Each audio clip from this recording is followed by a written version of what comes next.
umva ngo leta ya Kagame yatumijeho ambasaderi w'Ubwongereza Alison Thorpe kuza kwisobanura si ibintu bisanzwe.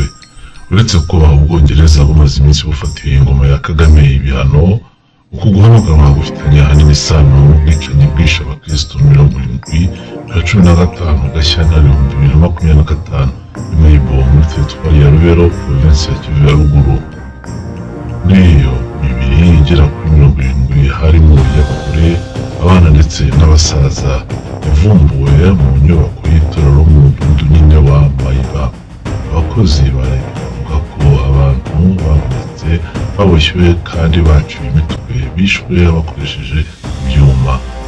Nta mutwe witwaje intwaro wigeze uvuga ko ariyo nyirabayazana w'ubwicanyi, ariko hakomeje gukekwa ko ubwicanyi bwakozwe n'ingabo ziharanira demokarasi ADF, umutwe w'ingabo zunze ubumwe na leta ya Kisilamu.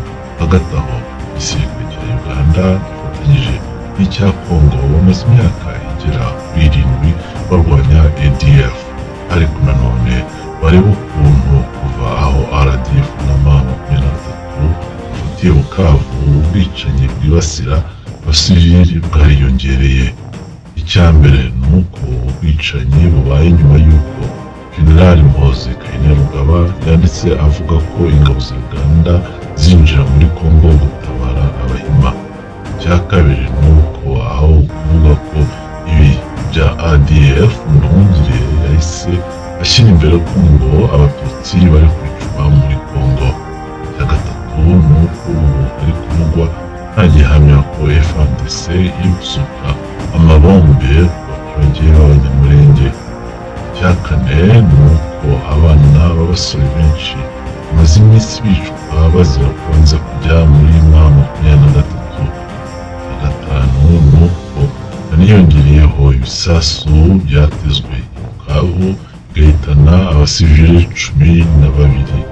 Icya gatandatu ni uko abakristo bishwe babanje kubohwa amaboko, kandi bizwi yuko inkotanyi arizo zica abantu zibanje baboha amaboko.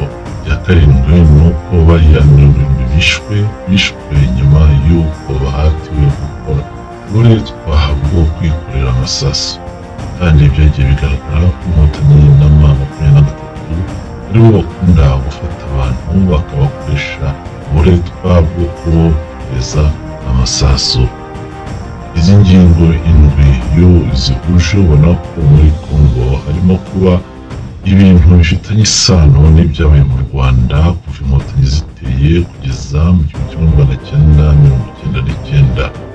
Hari ubwicanyi bwagiye bwibasira abasore b'Abahutu babaga bashutswe n'inkotanyi ko bagiye mu gisirikare cya RPA. Hari grenade zaterwa mu masoko na gare. Muri zino grenade zatewe mu kivunge cy'abaturage Bukavu, umuntu yakwibaza impamvu grenade zatewe nyuma y'uko abategetsi ba M23 bahavuye.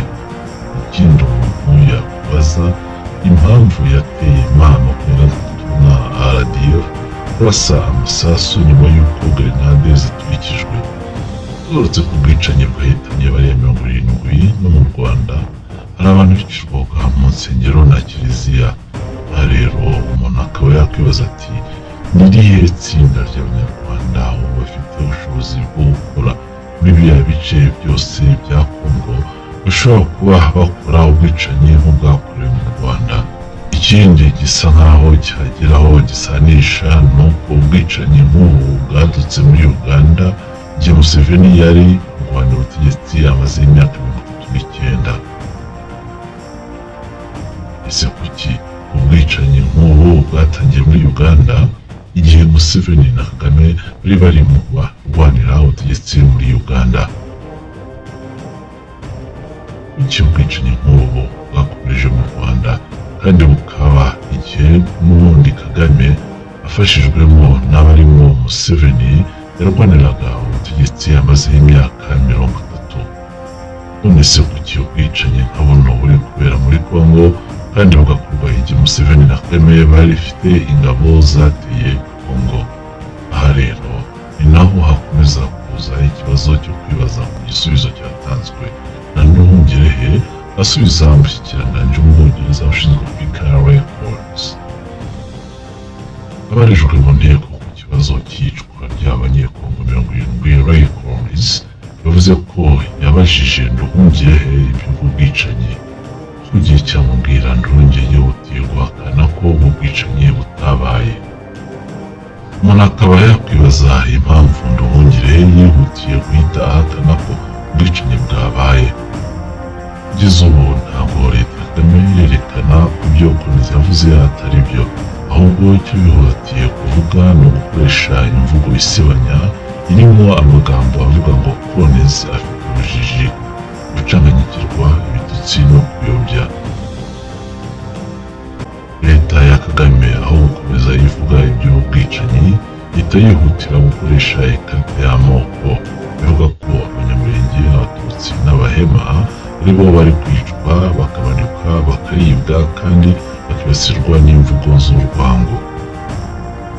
Nta kimenyetso na kimwe hanze Nduhungirehe yihutira kurega leta ya Kongo ko ariyo iri gukora ibi byaha, bisa naho ngo yaba ari gusuka amabombe ku Banyamulenge.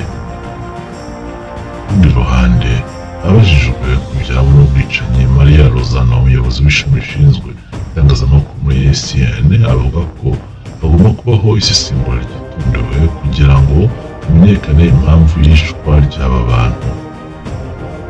Maria Lozana akomeza avuga ko bitoroshye kuvuga ku bitotezo mu gihugu cyose kubera ko ihohoterwa ryinshi ribera muri Kongo ntaho rihuriye n'idini.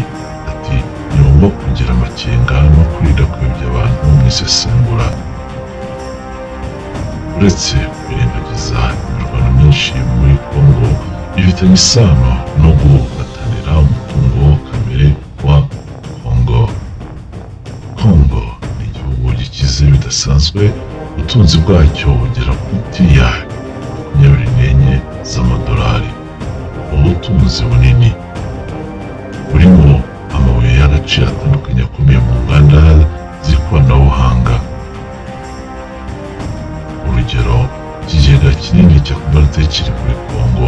Iyi Cobalt ni ingirakamaro mu gukora za batiri zikoreshwa muri telefone ndetse na za mudasobwa zigendanwa. Cobalt ya Kongo ikoreshwa cyane mu bikoresho bikoresha amashanyarazi no gukora ibikoresho bya elegitoronike.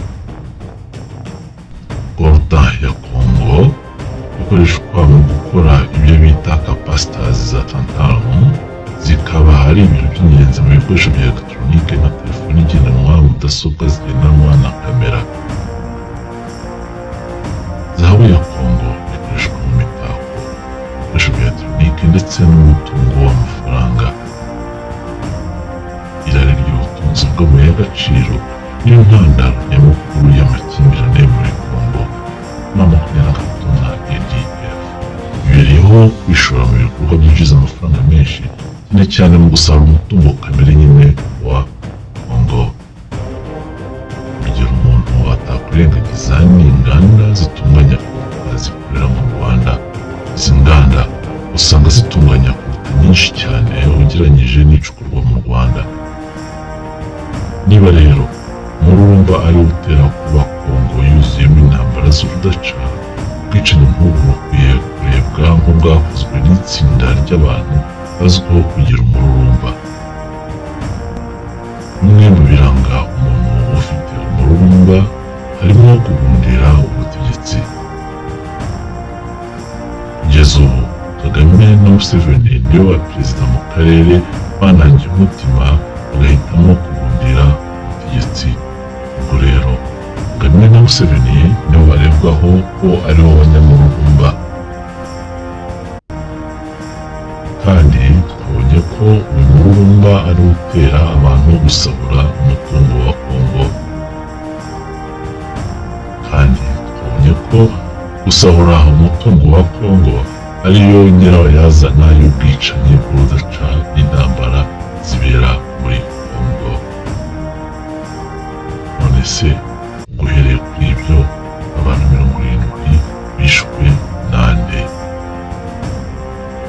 Mujye mukibaza icyo kibazo, reka tube tubasezeriyeho, kandi nk'uko bisanzwe ni urugwiro kandi iteka.